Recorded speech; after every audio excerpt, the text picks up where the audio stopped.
Good evening and welcome to Poland Daily. I'm Konrad Gorlinski, and this is the news. Well, for the 25th day now, Ukraine is heroically defending itself against the Russian invasion. In the face of failures at the front, the Russian forces have resorted to terrorizing the civilian population. Russian rockets are falling on more cities. Schools, hospitals, and residential buildings have now become their targets. Moreover, the inhabitants of Mariupol and Chernihiv are struggling to survive in the face of a growing humanitarian catastrophe. In the morning, information spread about the shelling of a retirement home in Kreminna in the Luhansk region by a Russian tank. The attack took place on March 11th, but it is still impossible to get to the site of the tragedy. As a result of the shelling, 56 people, residents of the house, were killed. Today, in turn, the Russians bombed a school in Mariupol, where 400 people were sheltering themselves. So far, there is no information about fatalities, but there are still people under the rubble. The blockade of Mariupol will go down in the history of responsibility for war crimes.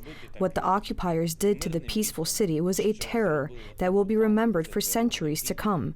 And the more Ukrainians talk about this to the world, the more support we find.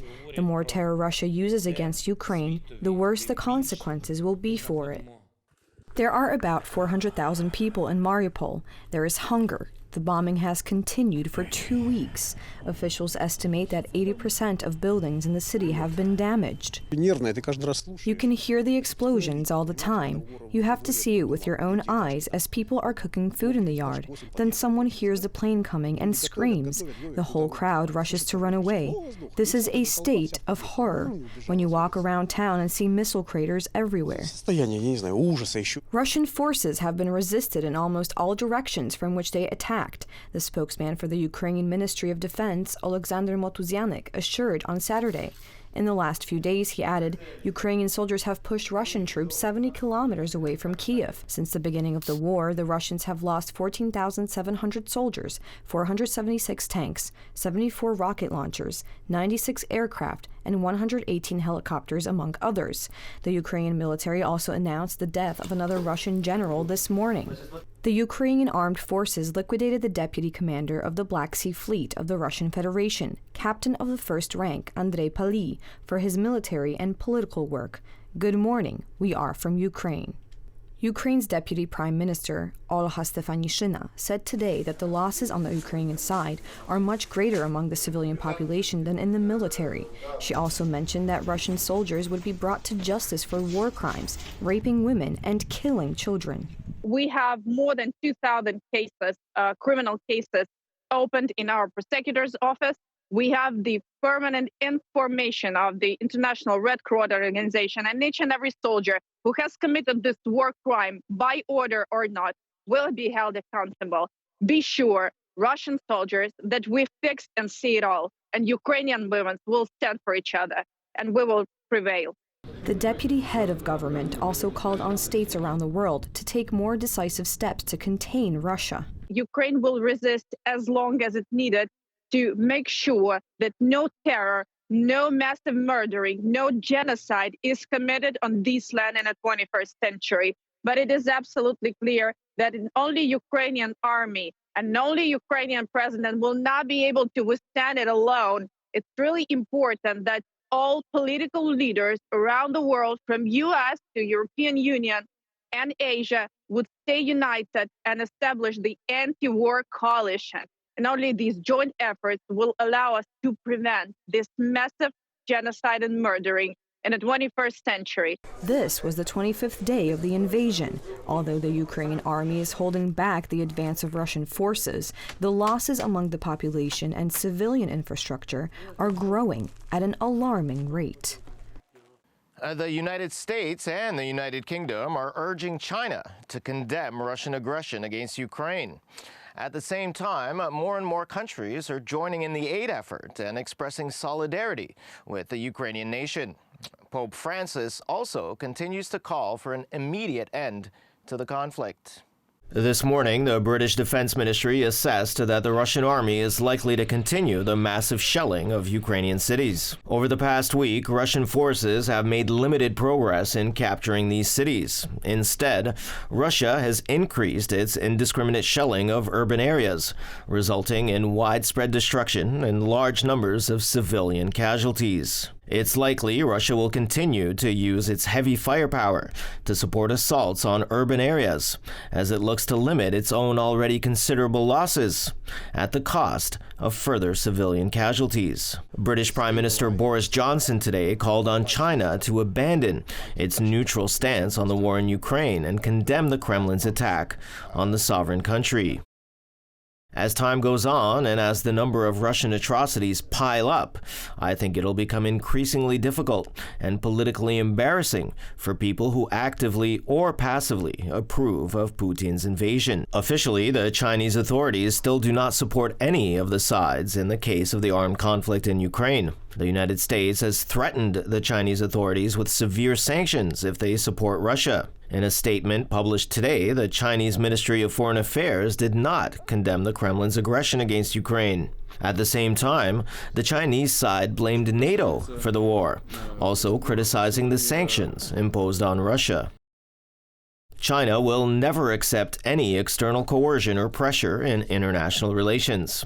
They will also firmly oppose any groundless accusations or suspicions directed against China in the context of the Ukrainian war crisis. The United States has expressed its concerns about the attitude of China so far. Country that, by the way, has tremendous leverage with Russia, has a relationship with Russia that is distinct from the relationship that we or just about any other country on the planet has with Russia. And with that in mind, could do more than probably many other countries to bring an end to this senseless violence, to this brutality, to Putin's premeditated war of choice. The Russian invasion of Ukraine is still condemned by the peoples of many countries, as well as by the Catholic Church. Today, in St. Peter's Square in the Vatican, Pope Francis once again called for an end to the war. This week again, missiles and bombs have fallen on civilians, the elderly, children, and pregnant mothers. There is no justification for this. I beg all the players in the international community to truly commit themselves to stop this repugnant war. Around the efforts to end the war, Western countries are constantly helping Ukraine, as well as the people fleeing the war. Along with foreign humanitarian aid, the former British Prime Minister David Cameron appeared yesterday on the Polish-Ukrainian border. Well, nearly 1,000 miles, over 20 hours of driving, and we've made it to the Red Cross depot here in Poland, quite close to the border, so the refugees can get the things that have been brought here. Aid for the attacked Ukrainians comes from different parts of the world. A multinational company, Ingersoll Rand, has announced that it will donate $1 million to the United Nations World Food Program for humanitarian aid for Ukraine. The Australian government has also announced that it will provide Ukraine with at least 70,000 tons of coal to meet its energy needs, along with another humanitarian aid package of $30 million. TV Republica's television crew ran into a Canadian volunteer today when reporting from a refugee reception center that's been set up at the National Stadium in Warsaw. Allison Day is from the province of Newfoundland and Labrador, and she came all the way across the Atlantic to offer Ukrainian families asylum in her province. Let's see what she had to say. We stand with Ukraine and we are here to help, so that's why our team, we are the first province to arrive here in Poland to support Ukrainians. And are you expecting other Canadian provinces also to join this effort? There is talks of that, but as of now I'm unsure if they will travel. And what sort of interest have you had from Ukrainian folk so far? So we arrived on Thursday and we've been on the ground speaking with Ukrainians and organizations, so there is interest for sure in coming to Canada.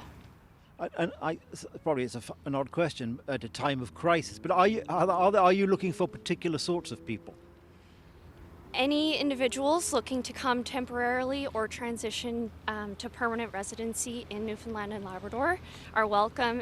We will help connect them with employers in the province and help provide accommodation as well. And if I just finally may ask you, what has been your impression of what you've seen of the response of Poland to this crisis? It is amazing the assistance that Poland has been providing to Ukrainians, and also from all over the world. When we arrived at the airport, there was people arriving with suitcases full of supplies, so there is a lot of support being provided in the country. Earlier today in the Romanian border town of Siret, we met volunteers who arrived to help not only the refugees from Ukraine, but also their furry friends. It was heartwarming to see that not even they have been ignored in this crisis. Nearly 3.5 million refugees have fled Ukraine since Russia's invasion and are now camped in temporary accommodation. We are helping refugees with pets, mostly dogs and cats, but also rodents, to do all their vaccinations that are needed to cross the European border. We are also making passports for them, European passports, because most of them want to go further into Europe. And we are also helping them with food, crates, blankets, anything that they might need in their future travels. Most Ukrainians have arrived at border points in Poland, Slovakia, Romania, and Hungary. Data compiled by the UN Refugee Agency has shown this is putting pressure on the European countries now attempting to shelter them. As usual, thanks for joining us this evening. Please stay with us for Poland Daily Weather, Poland Daily Business, and other programs. But from me, it's have a great week ahead.